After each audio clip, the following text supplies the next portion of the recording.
Olá, amigos do Direito e Cidadania, estamos começando mais uma edição, programa que vocês sabem passa na internet, e vamos receber com todo carinho hoje uma convidada especial, Janaína.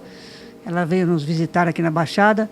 É uma honra sempre entrevistar uma colega advogada, né? Porque a gente fala que na justiça, juízes, promotores, não somos adversários, nós somos todos parceiros em prol de uma sociedade mais justa, não é isso? Bem-vindo ao Direito. A busca aqui, da cidadania, não é? Profissionais do direito unidos pela cidadania. Eu sempre insisto nisso, né? Sobretudo quando a gente pensa na previsão constitucional de que o advogado é essencial para a justiça, que a gente tem que trabalhar para reforçar a advocacia cidadã, né? Nos últimos tempos, infelizmente, a advocacia ganhou uma conotação social, vamos dizer assim, mercantilista. E é o momento de nós resgatarmos a advocacia cidadã, que é aquele advogado a serviço da nação, a serviço da sociedade. Veja, com isso eu não quero dizer que o advogado não precise trabalhar também para sustentar seus filhos, sua família, não é isso. Mas aquela advocacia com A maiúsculo, sabe? Aquela advocacia que a gente, quando olha para trás na nossa história, resgata, por exemplo, as ações de liberdade, né, no momento da abolição da escravidão. Pouca gente sabe isso.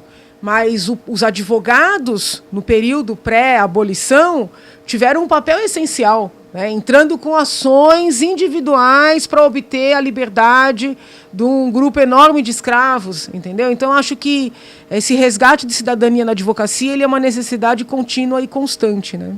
Eu entrevisto vários advogados às vezes de grande nome, né? A gente fala o seguinte, na questão dos honorários, cobrar daqueles que efetivamente podem pagar, e uma advocacia mais justa para aqueles que efetivamente não podem pagar, né, Janaína? Porque tem pessoas que a gente vê que precisam do advogado, como precisam do médico, precisam, às vezes, de um dentista, e nesse país tem muitas pessoas carentes. Então, acho que há essa ainda falta. Ainda que o Estado ofereça lá os convênios, enfim, mas temos a defensoria, mas, infelizmente, é muito pouco perto do que a sociedade precisa, né, Janaína?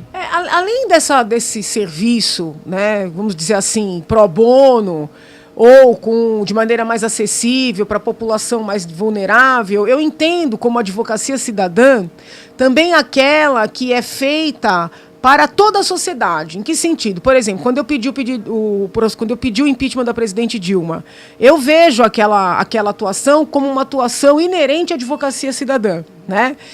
Algumas ações que alguns colegas têm encampado, como de dois colegas que estão pedindo a possibilidade das candidaturas avulsas, né? Quando houve provocações para tratar das urnas eletrônicas e a necessidade de ter o voto impresso, por exemplo, quaisquer questionamentos diante de possíveis irregularidades nos vários poderes, porque normalmente, pelo menos eu vejo assim, antes de eu pedir o impeachment, estava muito assim, tem um problema ali, alguém tem que fazer alguma coisa. E todo mundo ficava esperando, né, que o Ministério Público fizesse, que o TCU fizesse, que a polícia fizesse.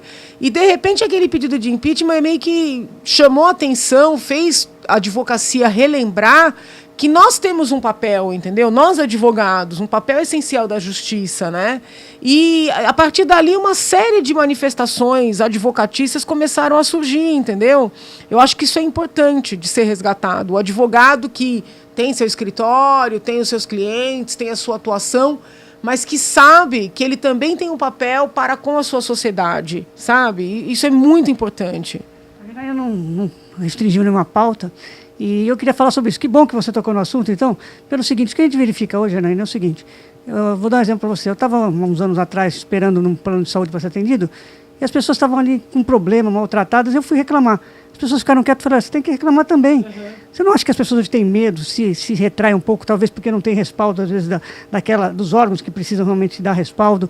As pessoas, às vezes, ficam com essa omissão, com receio de serem, às vezes, perseguidas ou não ter o tratamento. Eu acho que nessa questão do impeachment seu foi isso, quer dizer, uma questão de coragem, uma questão de vontade. Porque as pessoas, às vezes, querem fazer, ou às vezes não têm conhecimento para fazer, também é importante falar, né?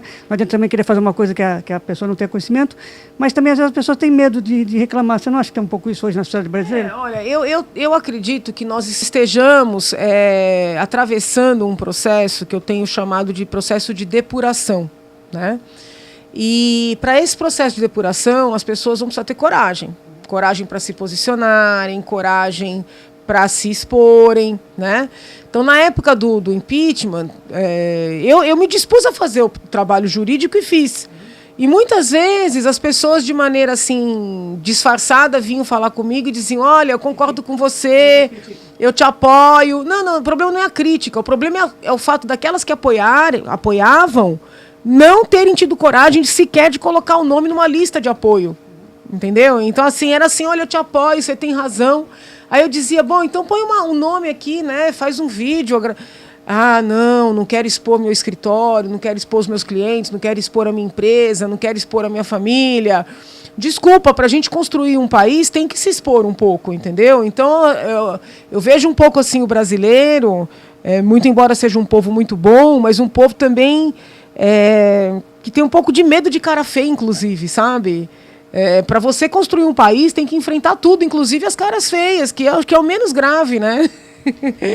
Nós estamos fazendo assim, praticamente assim, sem edição, né, Janaína? E como você falou, tem até aquela história da montanha. Os vencedores chegam ao alto, né? Aqueles que realmente às vezes têm um pouco de receio param na metade. E os covardes sequer tentam. Acho que é isso por aí.